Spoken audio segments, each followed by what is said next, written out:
ಹಾವೇರಿಯಲ್ಲಿ ನಿನ್ನೆ ಒಂದು ಅಪಘಾತ ನೋಡಿದ್ವಿ. ಅತ್ಯಂತ ಕರಾಳವಾಗಿ ಆಗಿತ್ತು. 13 ಜನ ಸಾವನ್ನಪ್ಪುವಂಥ ಪರಿಸ್ಥಿತಿ ಆಗಿತ್ತು. ಈಗ ಮಂಡ್ಯದಲ್ಲಿ ಮತ್ತೊಂದು ಇಂತಹ ಅವಘಡ ನಡೆದಿದೆ, ಅಪಘಾತ ಆಗಿದೆ.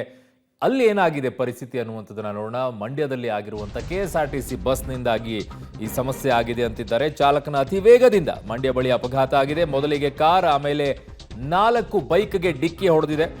ಮಂಡ್ಯದ ತೂಬಿನಕೆರೆಯ ರಾಗಿ ಮುದ್ದನಹಳ್ಳಿ ಗೇಟ್ನಲ್ಲಿ ಸಂಭವಿಸಿದೆ ಈ ಅವಘಡ.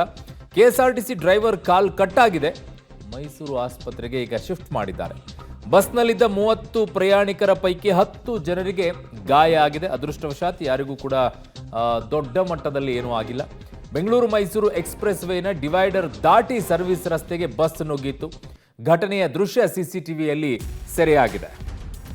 ಬೆಂಗಳೂರು ಮೈಸೂರು ಎಕ್ಸ್ಪ್ರೆಸ್ ವೇನ ಡಿವೈಡರ್ ದಾಟಿ ಸರ್ವಿಸ್ ರಸ್ತೆಗೆ ಬಸ್ ನುಗ್ಗಿದೆ ಅಂತಿದ್ದಾರೆ. ಘಟನೆಯ ದೃಶ್ಯ ಈಗ CCTVಯಲ್ಲೂ ಕೂಡ ಸೆರೆಯಾಗಿದೆ, ಅದನ್ನು ನೋಡ್ತಾ ಇದ್ದೀರಾ. ಮಂಡ್ಯದ ತೂಬಿನಕೆರೆಯ ರಾಗಿ ಮುದ್ದನಹಳ್ಳಿ ಗೇಟ್ನಲ್ಲಿ ಸಂಭವಿಸಿರುವಂಥ ಅವಘಡ ಇದು. ಅದು ನೋಡ್ತಾ ಇದ್ದೀರಾ ದೃಶ್ಯ ಯಾವ ರೀತಿಯಾಗಿದೆ. ಓವರ್ ಸ್ಪೀಡಲ್ಲಿರುವಂಥ ಬಸ್ಸು ಡಿವೈಡರ್ ದಾಟ್ಕೊಂಡು ಈ ಕಡೆ ಸರ್ವಿಸ್ ರೋಡಲ್ಲಿ ಬರುವಂಥ ಕಾರ್ ಮೇಲೆ ಹತ್ತುತ್ತೆ. ಅದಾದ ನಂತರ 4 ಬೈಕ್ಗೆ ಡಿಕ್ಕಿ ಹೊಡೆಯುತ್ತೆ. ಅಲ್ಲಿ ಬೆಂಗಳೂರು ಮೈಸೂರು ಎಕ್ಸ್ಪ್ರೆಸ್ ವೇನಲ್ಲಿ ಬೈಕ್ಗಳಿಗೆ ಅವಕಾಶ ಇಲ್ಲ, ಅದಕ್ಕೆ ಬ್ರೇಕ್ ಹಾಕಿದ್ದಾರೆ. ಅಲ್ಲಿ ಯಾವುದೇ ರೀತಿಯಾಗಿ ಬೈಕ್ಗಳು ಓಡಾಡೋ ಹಾಗಿಲ್ಲ. ಆದರೆ ಸರ್ವಿಸ್ ರೋಡಿಗೆ ಬಸ್ ಬರುತ್ತೆ. ಸರ್ವಿಸ್ ರೋಡ್ನಲ್ಲಿ ಹೋಗ್ತಾ ಇದ್ದಂಥ ಬೈಕ್ಗಳಿಗೆ ಡಿಕ್ಕಿ ಹೊಡೆಯುತ್ತೆ. ಅದು ಪರಿಣಾಮವಾಗಿ ಈಗ ಆಮೇಲೆ ಹೋಗಿ ಕೆಳಗಡೆ ಮುಗಿಸ್ಕೊಂಡು ಬೀಳುತ್ತೆ ಬಸ್ಸು. ಡ್ರೈವರ್ನ ಕಾಲ್ ಕಟ್ಟಾಗಿದೆ ಅಂತಿದ್ದಾರೆ. ಏನೂ ಹೇಳಲ್ಲ, ಆಮೇಲೆ ಒಂದೇ ಬರುತ್ತೆ ನೋಡಿ, ಬ್ರೇಕ್ ಫೇಲ್ ಆಗಿತ್ತು ಅದಕ್ಕೆ ಹಿಂಗಾಯಿತು ಅಂತೇಳಿ. ಬ್ರೇಕ್ ಫೇಲ್ ಆಯಿತು ಅದಕ್ಕೆ ಹಿಂಗಾಯಿತು ಅಂತೇಳಿ. ಬ್ರೇಕ್ ಫೇಲ್ ಆದರೆ ಅವ್ನು ಡಿವೈಡರ್ ಮೇಲೆ ಯಾಕೆ ಬರಬೇಕು ಅವನು?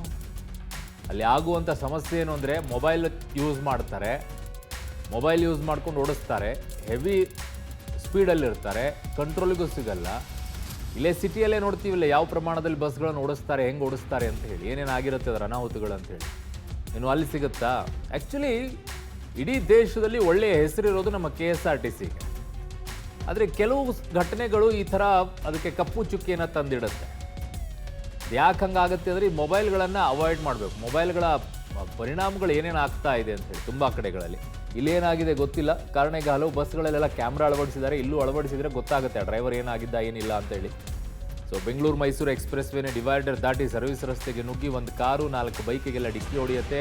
ಡ್ರೈವರ್ ಕಾಲ್ ಕಟ್ಟಾಗಿದೆ. 30 ಜನ ಬಸ್ನಲ್ಲಿರ್ತಾರೆ, 10 ಜನಕ್ಕೆ ಗಾಯ ಆಗುತ್ತೆ. ಅವ್ರನ್ನ ಈಗಾಗಲೇ ಆಸ್ಪತ್ರೆಯಲ್ಲಿ ಟ್ರೀಟ್ಮೆಂಟನ್ನು ಕೊಡ್ತಾ ಇದ್ದಾರೆ. ಮೈಸೂರು ಆಸ್ಪತ್ರೆಗೆ ಈಗ ಡ್ರೈವರ್ನ ಶಿಫ್ಟ್ ಮಾಡಿದ್ದಾರೆ. ಡ್ರೈವರ್ ಕಾಲ್ ಕೂಡ ಕಟ್ಟಾಗಿದೆ. ಯಾವ ಸ್ಪೀಡಲ್ಲಿ ಇದ್ದಾನೆ ಅಂತ ನೀವು ಅಂದಾಜು ಮಾಡ್ಕೊಳ್ಬೋದು ನೋಡಿ. ಅಷ್ಟೊಂದೆಲ್ಲ ಕಿತ್ಕೊಂಡು ಬರುತ್ತೆ ಅಂದರೆ ಒಂದು ಕಂಟ್ರೋಲ್ ಇದೆಯಾ ಬಸ್? ಅದು ಒಳಗಡೆ ಇರೋ ಪರಿಸ್ಥಿತಿ ಏನಾಗಿರಬೇಕು? ಬರೀ ಒಂದು ಹಂಪ್ ಎಗರಿದ್ರೇ ಜೀವ ಜಲ್ಲಂದು ಹೋಗಿರುತ್ತೆ ಬಸ್ನಲ್ಲಿ.